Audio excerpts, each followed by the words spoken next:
Dawn Dusk was the closing night feature of the 2020-25. 2020. It's that cotton candy. It messes with the time. Yeah, it's all that sugar. The space-time continuum. Yeah.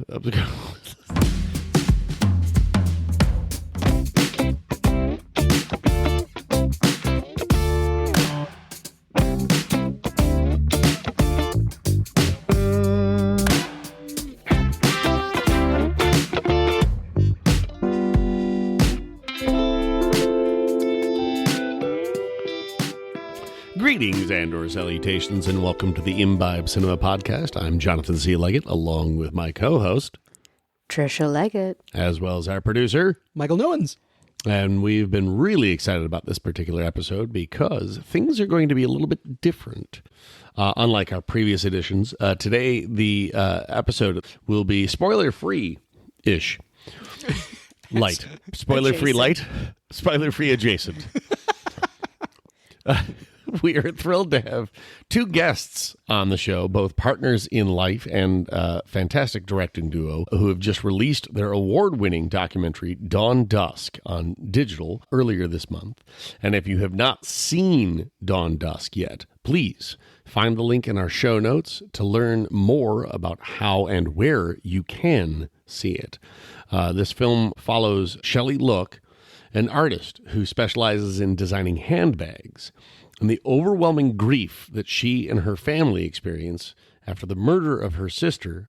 In the years that follow, Chelli's journey towards healing forces her to rediscover who she is as an artist, leading to an unexpected revelation. Now, Dawn Dusk was the closing night feature presentation at the 2025 Blue Whiskey Independent Film Festival earlier this year, and it did win Best of Illinois. So we're going to be bringing our guests in just a few minutes and then break down our reaction to both the film as well as the interview after the break. But first, let's talk about the drink that we have paired with this film. It's delicious. It is. It is quite tasty. The hit of sugar, and you get to actually, decide how much sugar or sweetness you want in it. The drink that we have paired with this episode is called Dusk Till Dawn. The cocktail contains blueberry vodka, orange juice, lemonade, and blue cotton candy. And again, you can rip off a larger or a smaller hunk, depending on your sweetness tastes. Recipe as well as pictures are available on our website, imbibecinema.com. Let's get to it and welcome our guests. I'm Blue. I'm Jason.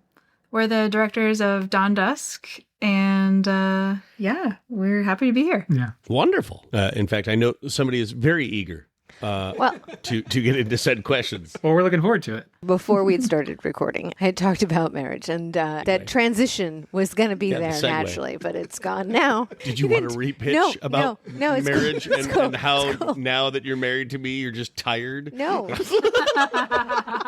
Obviously, we're so in sync, we can finish each other's sentences. But how did it come about? What is your origin story, I should say, on working with your partner at home and at work? Like, how did that work out for you guys? Yeah. We first started working together on a music video that we did basically right out of college. Yeah, which has never seen the light. Yeah. It's bad. It wasn't very good, but it was really fun to make. And I came on as a production designer for it, actually. But then kind of ended up co-directing it with Jason. And then he was like, well, why don't you help me with the edit? And then there was all of these moments where, I'd show up to his house to edit, and he's like, oh, do you want, I made tilapia and here's white wine, and you want to listen to this Bon Iver album? And I'm like, what's happening? And so we called them accidents. Yeah, so that continued for a while until he actually asked me out, and then we dated, and then for a while in the beginning we were kind of working mostly separately. I was doing production design and he was doing camera. But then on the side, we were doing stuff together because both of our dreams and our goals was always directing. And so kind of working in these other aspects of film was just like a means to work in film while building up our portfolios. And then we kind of launched ourselves as directors, and threw a party, invited all the people that we had worked with before and said, here's our portfolio as directors, please hire us. And I think we just wanted to do that because we didn't really want to compete against each other. And we also found that we had a lot that each of us was bringing to the table that we were able to, fill in the blanks for each other and collaborate together. And now, kind of with this film, Dawn Dusk, under our belts, we, I think, are moving into more of places where we're now more established in our own directing styles and are kind of starting to even direct separately a little bit more, but still like supporting each other in that. Okay, and for this project, how much footage, I know documentaries, the story kind of comes to you but how much of it is guided? Yeah, it's like 800 questions in one. Oh, I can answer them all. I'll just let you. What is documentary to you? Wow. Tell me a little bit about your process. Well, I start to finish. Finish being the movie was just released. It's not finished. We still have a lot of work to do, but let's just call that the finish. Start to finish, the movie's been released. 9 years, more or less, from start to finish. We started filming with Chelli in late 2016. We met her actually at an open studio. We were kind of running in parallel circles, and through some friends of friends, we met her at an open studio that she was throwing for her latest collection, which was the Dawn Dusk collection. And we went to this event to go check it out. We didn't know much about it. At the time, Vimeo was popular and little maker documentaries were popular, and everyone was like aiming for a staff pick. So we were in that, we were also like caught up in that trend and hype. And we also were getting asks from commercial agencies, like, hey, we're looking for this kind of like high-end docu-style work. And in order to get that kind of work, you need to kind of have it on your portfolio. So we were looking for some kind of project to fill in that gap. And when we walked into her studio, it was kind of mesmerizing. It was very minimal, but beautiful. Chelli was a really magnetic person. And we said to ourselves, maybe Chelli would let us film a little like 5-minute maker documentary about her. So we asked her. She said, yeah, let's do it. Let's talk about it. Let's get coffee and we can chat about next steps. So a few days later over coffee, we asked her, like, how did you get started, doing what you're doing? And she told us the story of her sister who had been murdered and how she was now donating 10% of her proceeds to Wings, and also donating 10% of her time to Wings as a domestic violence shelter in Chicago. And it was like a very surprising answer to hear the story of what she had gone through and where she was at. And we started to feel like there might be something deeper, but we didn't know in that moment that we had a feature-length film on our hands. But we started filming, and over time, we popped in for some B-roll here and popped in for some B-roll there, and asked to, had a long interview with her. And maybe after there's like maybe 4 or 5 days of filming over the course of a month, we were like, I think there's something more here. Let's let the story be as long as it needs to be. And then we ended up with a 90-minute feature film on our hands. Yeah. I think another part of that was like really, I think why it was so intriguing was when she answered our question with the story of her sister, she answered it like not in like a this really hard thing happened to me and like woe is me kind of way. She said it almost like this really hard thing happened, but like there's power in sharing like this story, and like now I'm turning it into good. And that was like what was so like that's a really good way. Really kind of jaw dropping to us. Yeah. You asked how much footage. We had about 80 hours of footage. Yeah. Wow. Michael, you're the resident editor. It's a lot of footage. Yeah. We thought we thought we had won the footage amount, and then we went and saw the documentary Wildcat, and they had 1,000 hours of footage, and we were like, okay, I guess it's not that much. We'll never brag about how much footage we had again, but it was for us. I think as an independently funded documentary for a very small film, it was, with just us and one editor and an assistant editor for a short stint. And we had an editing intern who helped. Becca was great too. Mm-hmm. So just over those time, we had about 3.5, 4 years of post-production. We trimmed that 80 hours down to like a 4-hour assembly, and then took that to a 3.5-hour assembly, and then 2.5-hour rough cut, and then, a hour in 50-minute fine cut. And then around 100 minutes, we did some test screenings, and we're able to trim that last 10 minutes off and really nail it down. Yeah. Yeah. Well, I mean, for me, I am not technologically savvy in any way, and they can speak to this.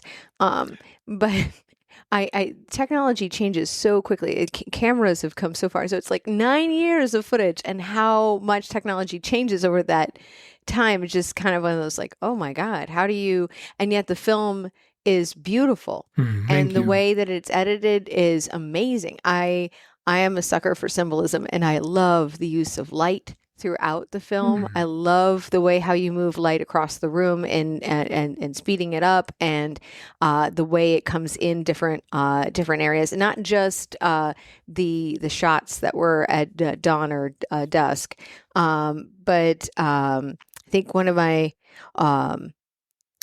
favorites was how the light in her studio would move in these slits across, and that was pretty awesome.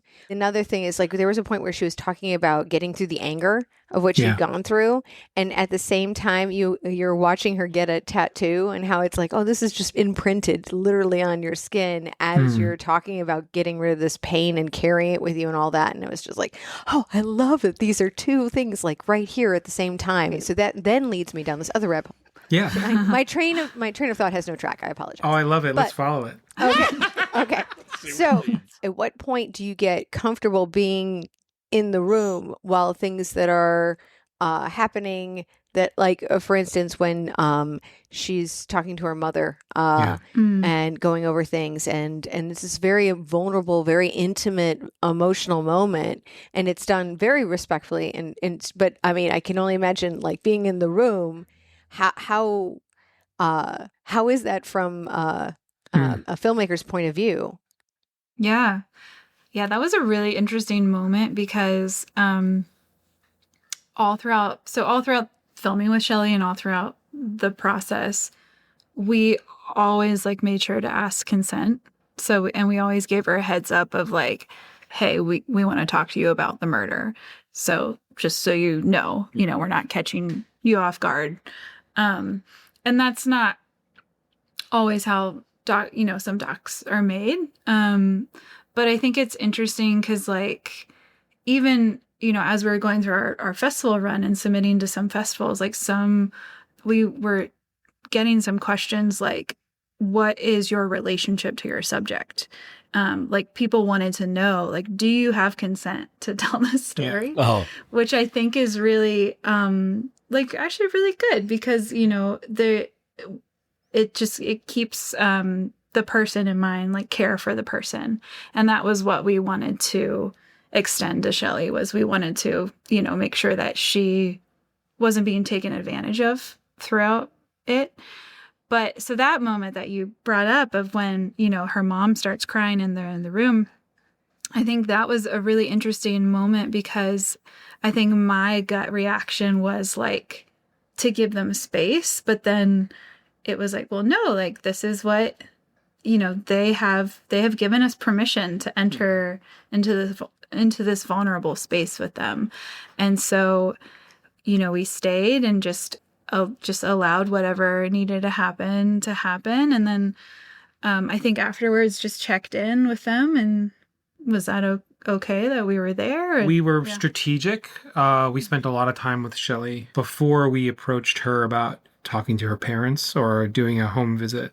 Mm-hmm. And when we did that, we wanted to have earned the trust of Chelli to advocate on behalf of us, to be there, and to connect with her family, because she was our point of contact. And but I remember that moment very distinctly because we were just filming some B-roll. I had almost put the camera down, and we only had one camera up, which was just me, and you had gone around the hallway. And the scene sort of started to shift, and I started to lock in, and I just tried to not breathe and to not make myself known at all. And you'll see there's a moment actually where I'm up high, and I don't really like it. I didn't want to be up high. I actually wanted to be at my hips so I could be eye level. And I, as Chelli reaches for these paper towels in the scene to give to her mother to help wipe her eyes, I have to move out of the way because I'm over the paper towels, and I use that moment to sort of shift low and get to eye level. But there's no cuts because there's no other camera running, and any sound, any getting a B camera up, anything like that. Blue's right around the corner, and I'm looking and going, making eye contact. We didn't want to ruin this moment, not only for our sake for being able to film it, but we wanted to let them have this moment. I think there's kind of a duality in a documentary like this where we're trying to get what we need, but we also are trying to let things naturally transpire. And so much later, we talked to them and they said, I didn't even remember you being in the room. And I think that's an interesting thing because I just, I'd made myself very small, and you weren't even really in the room. You were just monitoring audio next door. You don't even have a monitor up at the time because we weren't really in go mode. It just sort of happened, and we just had to get that moment. And I'm glad we did because I think it was a powerful and intimate moment. Yeah. Yeah. And I will say there wasn't ever moments where we were getting Chelli's edits or eyes or anything. When she saw the film, she saw the completed film as is, and and we were hope you like it. She had no creative involvement in the making of it. Consent just means hey, is it okay that we're here while we're filming? Yeah, exactly. Right. Well, and I could see that because we know that she has other siblings, and we know that her sister lived out of state, and so if you were to follow that story and as many documentaries then become about that incident or give all this background on it, and that's not there. And that's where you kind of expect it to go as a viewer, at least in my experience. You expect, we're going to hear all about this other woman's life, and we didn't. And I really liked that because it is her story, it is her point of view, and she's taking control of how her life moves forward, and the film is shaped around that goal. And the spirituality, that's the other thing. She talks about her faith, and we don't see her at church, even though she's talked about church. You don't need a church to have faith, right? So in the beginning, you have these moments where she just talks about being an artist and creating, and how she's I can't articulate. I have a hard time finding the right words. I'm you are so articulate. That is so well said. I couldn't say anything close to what she says. And I'm but I completely understand what you're saying, and I agree, and all of that. And then it makes me go, well, gee, I know she didn't just sit down and go, well, I'm going to tell you all about art, especially considering in my process, considering I have a hard time verbalizing it.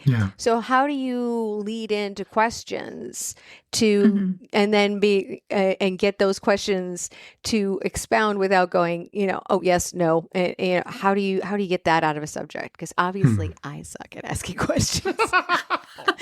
Not at all. No, that's a great question. It's a really good question. Yeah, I mean, we started so I think in the beginning, we just had so much that we wanted to know about her. And we had so many, in the beginning, it was kind of we were wondering what we were going to focus on specifically. And to your observation of what you just said about how, we didn't follow her to church, we didn't follow her sister. The focus really is on her as an artist. And that is what, we ended up kind of honing in on and leaning into in our interviews with her. But in the beginning, we would just have these, she was such a good sport. We'd have these very long interviews. We had like 3-hour long interviews with her where we just sat and chatted for a long time. And in the beginning, we were asking her these kind of broad questions like, what is quality to you? You know, what does it mean to you to have a quality, you know, to make quality art? I think at one point, you know, Jason asked her about art and what is like the meaning of art. I asked her what is good taste, and she rolled her eyes. Yeah. Because they're very broad. I mean, we also asked her a lot of just background questions, but we were building up a layer of like trust and conversation and rapport. Between the three of us, and just getting her comfortable. And, you know, she felt comfortable enough to like laugh at some of her questions, which was great. And so, but then those things led to sort of like you jokingly say like, what is the meaning of art? You know, like, and then she laughs. And then she tells you. And then she thinks about it. And it may not be the exact answer because I don't think you can really define that. I don't think you can truly answer that. But you can answer it for yourself in some way. And then that goes somewhere and that leads to these deep thoughts, things that you think and feel, but you maybe don't always articulate. And I think that being willing to sort of be open to big concepts, but also like being able to sort of dive and follow threads, like very much like you're doing with sort of like taking your train of thought, but then you get somewhere where you kind of like needle into a specific point, and it gives us a really good space to answer. That's like a great question. I love that question. So those questions, you know, became more and more thoughtful and intentional and specific as time went on. And I think a great example is the walk and talk that we do with her by the lakeside in the film. That interview came after having some other conversations, you know, with her from the other interviews where, and actually you do see this in the film. There's like another interview with when she has the shaved head where she's in her studio, where she's talking about the inspiration behind the bags. And she's talking about how she's super inspired by sunrise and sunset. And after that interview, we were like, okay, yeah, you're inspired by sunrise and sunset. It's very pretty. Like, it's great. But, you know, we were kind of like, but why? But why are you inspired by sunrise and sunset? And so then we took her to the lakeside and we said, can you talk to us about what dawn and dusk actually mean to you? And that's where the chat about like how it was the most faithful thing for her during such a dark time of her grieving the loss of her sister, going through the trial, you know, dealing with all the anger and the questions. And, you know, so then we saw like that deeper part of it come out. Knowing what it's like to shoot on the water, the wind factor, I'm impressed. Like you don't hear what Michael's like, oh, the wind when it's off the lake. I've shot on Lake Michigan several times and all ADR. Always all ADR. Every time. I think it was just a really quiet day. It was a quiet day on a lav mic. It was also like 6 a.m. Yeah, it was 6 a.m. Yeah. When you talk about consent permission, there are places I don't know if you necessarily knew you were going, like Italy. Yeah. And filming at the school or filming at the airport or filming on a plane. Like, did you run into any issues where you were able to film? A couple of things. So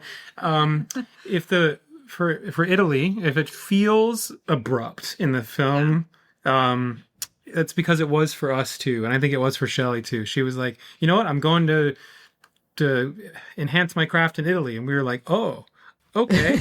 And so we were like, well, maybe we should go. And so we went, and that we just called the school ahead of time. We actually let Chelli go for a few months before, and then over that time, once she got a little more comfortable, it just gave us the contact, and we were able to sort of arrange. The school is very excited. Very excited to have They us. were like, pumped to have us there. So that was easy. The airport was just taking the camera and stripping it down to its smallest shape and just looking like a tourist. And Blue had a little bag with a wireless audio recorder, very small, and we had a mic on her, and we just tried to look like we weren't doing anything. And I like popped out a little monopod, and when we were in the terminal, just threw it down and just sat there quietly, and we just talked, and it just looked like I had a camera, and no one bothered us. Popping onto the plane, I think this is okay to say. The one fake thing in this whole movie, it's okay. The one fake thing in the whole movie, we couldn't fly to Florence with Chelli, but we wanted to get on a plane. We wanted to go through that whole experience. So like maybe 3 or 4 days or maybe a week before she was going to leave for Florence, we booked a flight to Cincinnati and back in the same day together, and just flew to Cincinnati together and talked all day, and then flew back and talked in the terminals and on the plane, and then got what we needed to represent her leaving for Italy. Yeah, and it wasn't like, so far removed. It was like she was getting ready to leave. Yeah. So when we asked her, talk about where you're going, what you're about to do, it was still like authentic. It was imminent too. Yeah. Yes. Mm-hmm. Yeah. Right. And then you have all that footage that you can find what you need, because otherwise it's like the plane and the map and the dots and Exactly. What is it, like a Sleepless in Seattle, where there's like, oh yeah. Sleepless. I was thinking of the Muppets, but yeah. Travel by map. Travel by map. No, Michael and John have their own history of airports and filming. And was the shock mount? It's the shock mount. We're going through the TSA, and this TSA agent waves us over. We were flying out to LA to one shot. It was the other half of a phone call. Yeah. And so we had somebody in LA, but we're flying out there, and this TSA agent waves Michael over, and he's like, "Because everything's a carry-on. Is this your bag?" And we're like, yeah. And he goes, "What the fuck is in here?" And we're like, "I'm sorry, what?" And he's like, "What is this?" And he like pulls out, and it's like it's the handle, and it's got like a Sennheiser shock mount. Right. And we're like, "Oh, it's a shock mount." And he's like, "What is that?" And we're like, "Oh, okay." So you put the microphone in there, and that way it doesn't, And he's like, "Oh, good," because I'm like, these guys are not bringing a crossbow on here. And I'm like, "Oh, okay, I can see that." No, it's like, no, sorry, sorry. I mean, in that TSA agent's defense, a shock mount does sound very scary. I mean, doesn't it? Right? Everything that we bring, we have a boom pole. Yeah. Yep. We have a shotgun microphone. Yep. There was a red camera called the Weapon for a while. And like, I was bringing a red weapon through security once, and they opened it up, and it's a square box labeled Weapon right on top. And there's nothing you can do about it. It's big branding, and they're like, "What is this?" And I'm like, "It's a camera." And they're like, "Why does it say Weapon on it?" You're like, I don't know. Talk to Red. This is not me. Yeah, Oh man. Yep. True though. That's great. I love how everything got revealed in a layered way where it kept you wanting to know more, but without like not holding it back and being like, I'm not gonna tell until I want. Yeah, we really have to credit our editor / co-producer, Meredith Mantic, with that. She just did an amazing job listening to our vision and what we were going for, and then executing it in this very technical way where she just like knew exactly what pacing we needed and like where things needed to go. Yeah. When we ditched our chronological cut and decided, we've literally called it like we've edited based on themes. That's literally what we were doing. And I'm glad that came across. That is what gave us this freedom to sort of start ditching stuff. And, as interesting as like some of Chelli's like family background and like journey from college and different things were, when we started that at the theme, we kind of were able to sort of hone in on the things that we felt like made the most sense for this story. Because like you said, there's so many ways we could have taken this. And we really wanted it to be about an artist processing her grief through her work. Mm-hmm. And that's how, you see the structure then reflect that kind of grief process, because grief is very nonlinear, and you're not going from point A to point B. Just like creation, sometimes like the creating process is also nonlinear at times. And so in a way, the structure of the film reflects both her creative process and her grief journey through that. So yeah, so that was kind of like the thematic motivation for editing it that way. I think when we went through the test screening, what actually ended up happening was we reordered a few things. Like there was still some stuff that needed to be even reordered even more. And then we trimmed down a little bit here and there. But that last 10 minutes was really like a minute here, a few minutes off this section. Here.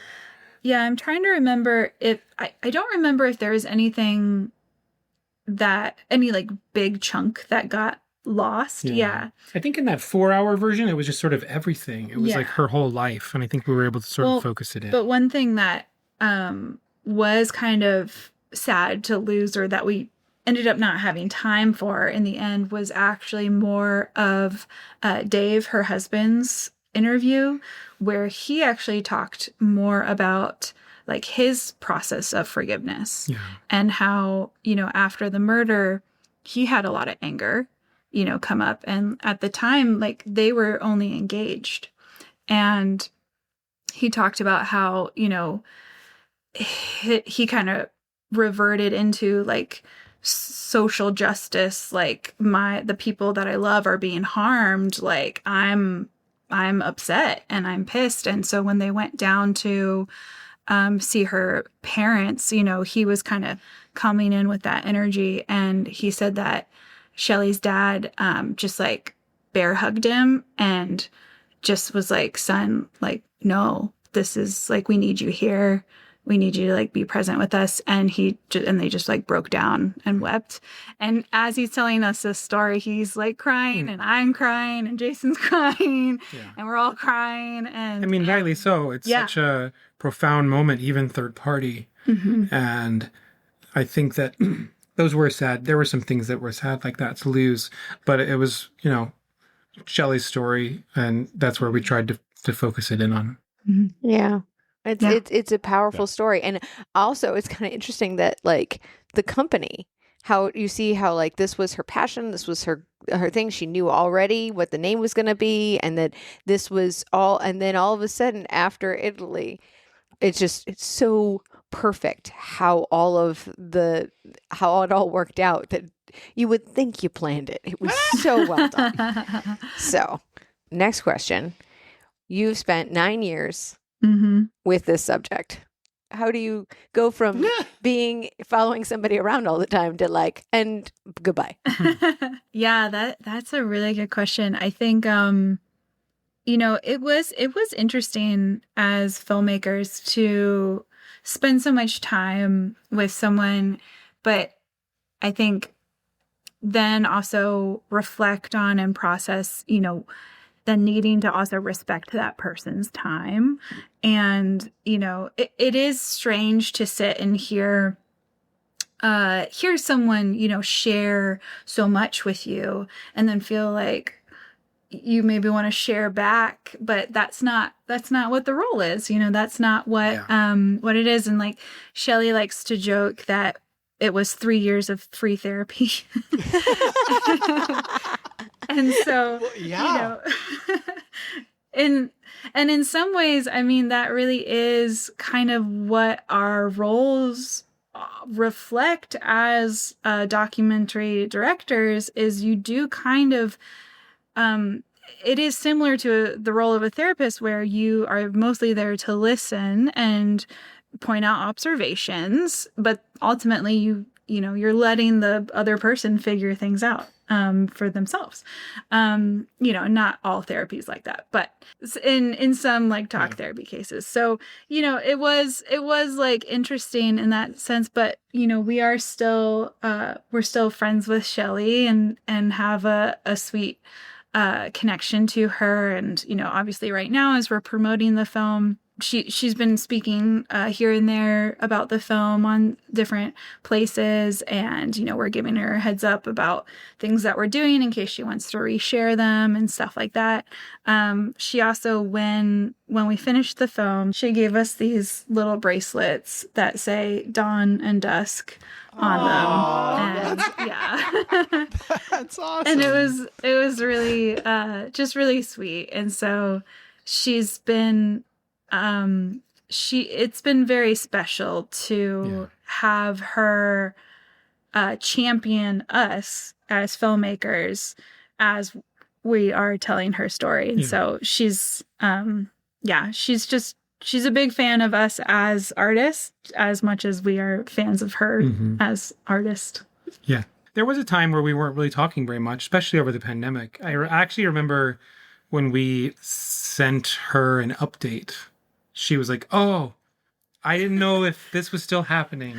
And not really anything because of her, but just because we were, it was the pandemic and we were trying to figure stuff out on our own. It both delayed us and gave us the bandwidth to really hone in on the edit. So it was both good and bad during that time. But it was it maybe was all a little longer than we anticipated. We were working with our editor remotely, and it was hard, but it was good. But then, once we were able to kind of get back in person, and once we actually got out to LA, and we could really hone in with Meredith in person, that's when we started making real progress. And then Silas. Yeah. Yeah. And we brought Silas, our composer, which was also a really fun part of the process. I listen to the soundtrack quite often. Oh, that's so it is sweet. my go-to. It is my go-to, especially when I'm I've had a really stressful day and I go for a walk, and it just kind of gets me in the right frame of mind, and then I want to watch the movie again.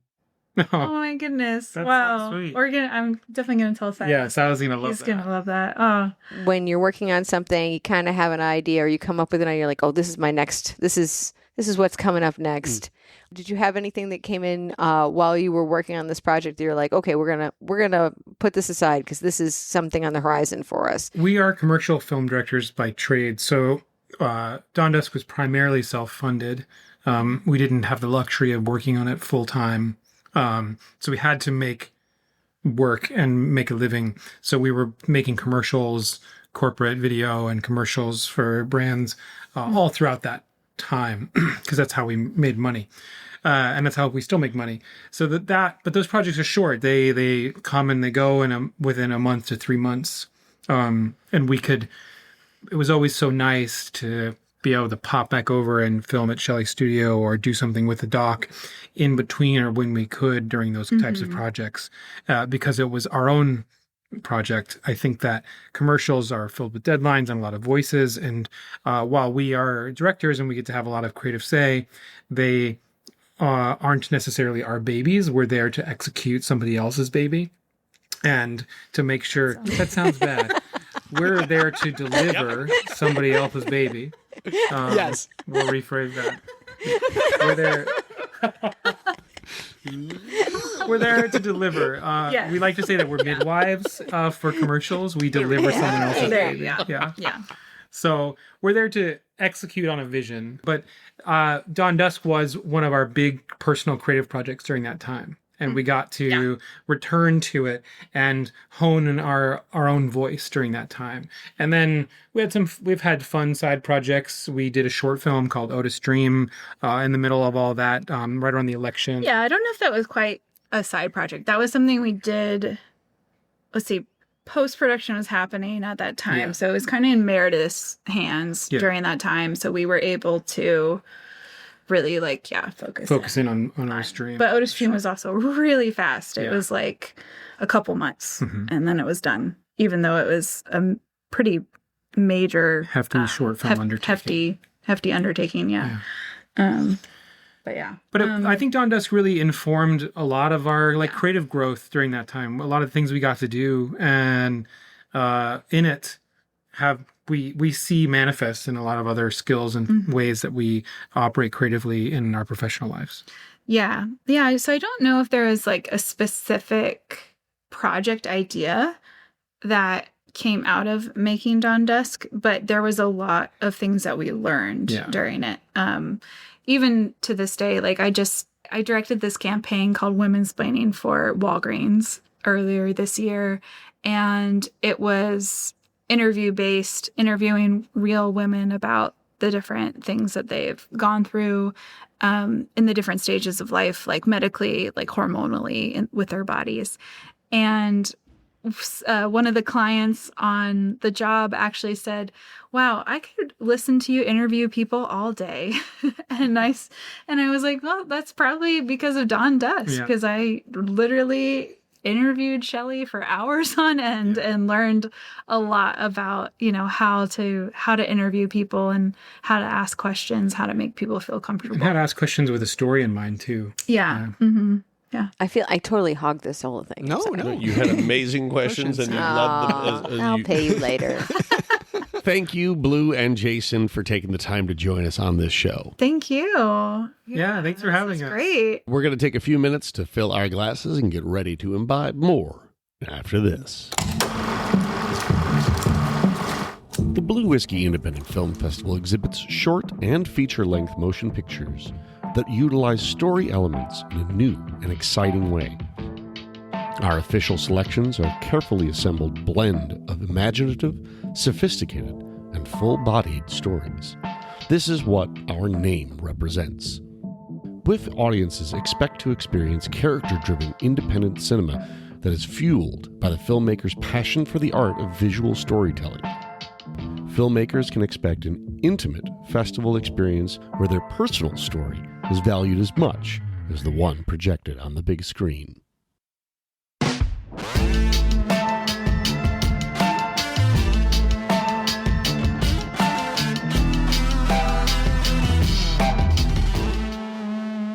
I'm Jonathan C. Legat, and I'm here along with Tricia Legat.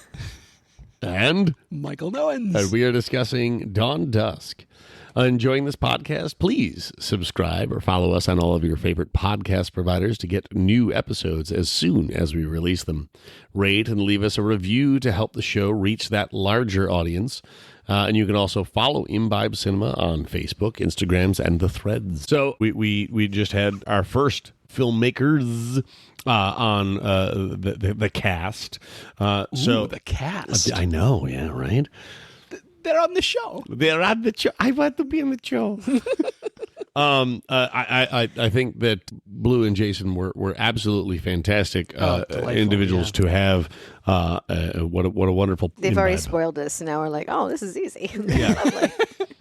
I wonder how much of that was because, as documentary filmmakers, they understand what is a good question and what is a good answer, or how to find an answer to a question that you were like, but what was the question? That's a good. Well, I do think, and listeners, I'm sure you would agree too. I think that Tricia is much harsher on herself as an interviewer. I think you asked fantastic questions. Yeah. Just as her interviewing portion that she's hard on herself for. I think if there was a movie made about me, people would think it was a Canadian film because it would just be sorry ? Sorry. I am like 1/8 Canadian, so well, it's in my blood. It's strong. The Canadian is strong in this one. Yeah, good. And I'm so glad that they talked about this, which was guided by one of your questions, Tricia, when Chelli goes out to Lake Michigan. And what a beautiful scene! Beautiful. It was like 6:00 in the morning, which makes sense. They're asking like these more pointed questions to like why is Dawn and Dusk so important to you, and all of that. When we were discussing in the interview, it reminded me of this interview with Tom Hanks with a bunch of actors. I think it was like an actors roundtable, and he's talking about how when you think that things are not going well, things are bad, just remember that this too shall pass.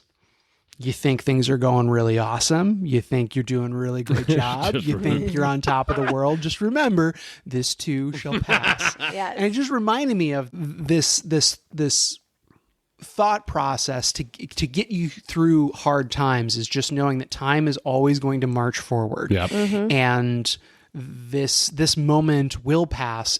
It may not be overnight, but it was a very clear answer to that question that the filmmakers were asking, yes, while at the same time giving you such a beautiful visual representation yes. of that. She does such an amazing job of sharing her spirituality. Yes, her faith. Her faith in that moment that you are drawn in and can empathize immediately. And it's probably something we've heard before, but you can hear something so many times and it doesn't click.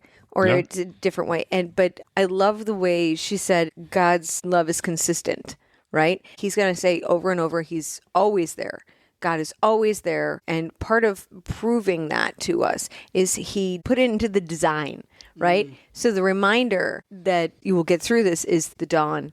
And I brought out like this goofy book earlier because it reminded me of something that I had noted in here. I don't know who said this, and it's, faith is the bird that feels the light and sings when the dawn is still dark. Mm-hmm. And I immediately thought of that when she's talking about her faith. And I also love that it wasn't specific. It wasn't like this religion and denomination or anything like that. And then there's so many different shots of the sky. And so this is a visual of how we see that, of that presence of faith, especially like at the point where, you get everything in silhouette and it almost looks like charcoal against the sky. It's just beautiful. Like it doesn't even look real. It looks like a painting. Yes. But it's real. Yeah. Yeah. To that point, I think the first time that I saw it, I was surprised by how we propelled into discussing faith. Mm-hmm. But what I loved about it so much is I never felt like it was pushing any sort of agenda or anything like that. It was just, this is part of this person's life. This is something that's very, very important to them. It's one of the things that guides them. Mm-hmm. Like a lot of people, it felt like anybody who's agnostic, I still feel could very much relate to everything that she was saying. They could apply it to their own lives in a different way, I think, very easily. Well, and I love how she was such an authentic individual to be that vulnerable and that authentic, but it's the unapologetic authenticity. This is just who she is. She doesn't shy away from talking about her faith. And then the same with her art. And when she talks about how she's creating these things, she does such an amazing job of explaining the process. Yeah. Mm-hmm.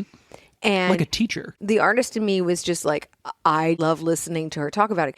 It's a religious experience, art. Right, yeah. And so that the two are next to each other, it was very beautiful. I really like the scene when she is taking a look at her first bag, when she's taking that out.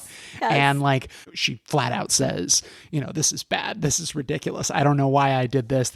And I'm looking at it and I'm going, looks like a cool bag. Yeah. Right? I don't know what she sees, but I can apply that as an artist in other ways. Mm-hmm. I can totally see how I would pick apart something that others wouldn't notice. Then how she started out with cardboard. She had to make everything out of cardboard, and how her mother would Shawshank it out of the closet, which is we're just going to take a little bit out and nobody will know and just get rid of it because otherwise it will take over the house. Right. And I was like, oh my God, that's Elizabeth. My kid, we have a cardboard kid, and she is constantly building things out of apartments for stuffed animals. They have their own studio apartments. Mm-hmm. But when she talked about all the cardboard, I was like, oh, I get it. I feel for her mom. I'm like, yes, I do that. As documentary filmmakers, them coming into Chelli's life, the comparison that they made to being free therapy for Chelli. Years of free therapy. Super fascinated by that. It's like free therapy without the, I'm sorry, our time is out. Oh, yeah. It's the, no. It's I actually want to keep, We're good. We can keep going. Are you good? Yeah. I got more tape. It made me think man, if that's not already an idea somewhere. Documentary therapy? Documentary therapy. That should be like a company. You get free therapy, but then everybody else gets to see your journey. And that is how you pay for it. That's very cathartic. Let's see. You said you're feeling this way, but let's refer back to this tape. Yeah. The game tape. Although at the same time, like, oh my God, the NDAs for that whole situation. Oh, yeah. That would be a lot. That would be a lot. Yeah, no, maybe not. Doc therapy. Doc. Therapy. Docs. Patent. We need to, I need to mail myself something for Docs. Oh, boy. Mental health is a fragile thing. We've lost ours long ago. Can you tell, listeners?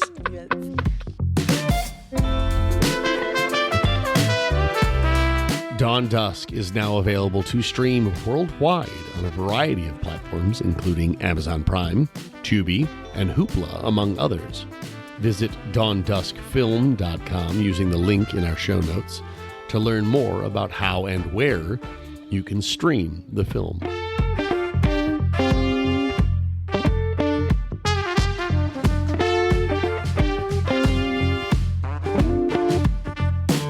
Cheers.